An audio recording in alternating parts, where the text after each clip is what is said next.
मणिपुर हिंसा मामले पर हाल ही में सुप्रीम कोर्ट में सुनवाई हुई। अहम बात यह है कि सुनवाई के दौरान भारत के मुख्य न्यायाधीश DY चंद्रचूड़ ने इस मामले को लेकर कई अहम बातें कही। चीफ जस्टिस की ओर से ये भी कहा गया कि हम नहीं चाहते इस मंच यानी अदालत का इस्तेमाल हिंसा को और बढ़ाने के लिए किया जाए। देखिए रिपोर्ट।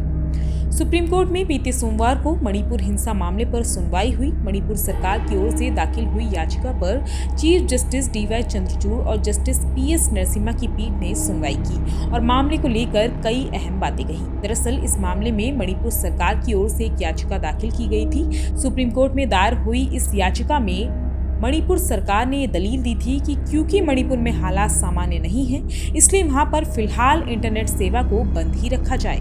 मणिपुर सरकार की ओर से ये भी कहा गया था कि इस स्थिति में इंटरनेट का गलत इस्तेमाल किया जा सकता है, इसलिए अभी फिलहाल इन सेवाओं को राज्य में बंद ही रखा जाए।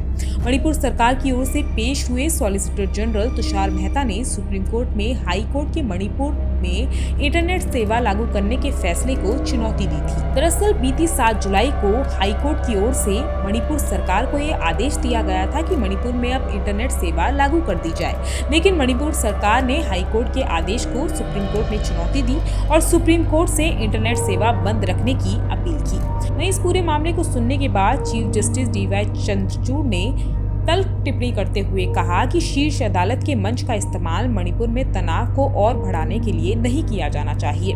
CJI ने आगे कहा कि हम केवल राज्य सरकार द्वारा उठाए जा रहे कदमों की निगरानी कर सकते हैं और अगर अतिरिक्त उपाय किए जा सकते हैं तो कुछ आदेश पारित कर सकते हैं, लेकिन हम कानून एवं व्यवस्था तंत्र को अपने हाथ में नहीं ले सकते।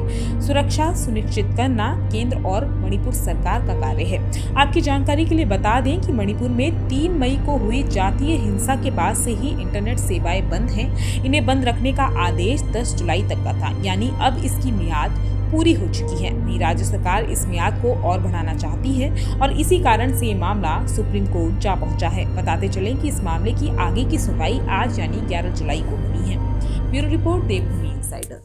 आज ही डाउनलोड करें देवभूमि इनसाइडर ऐप।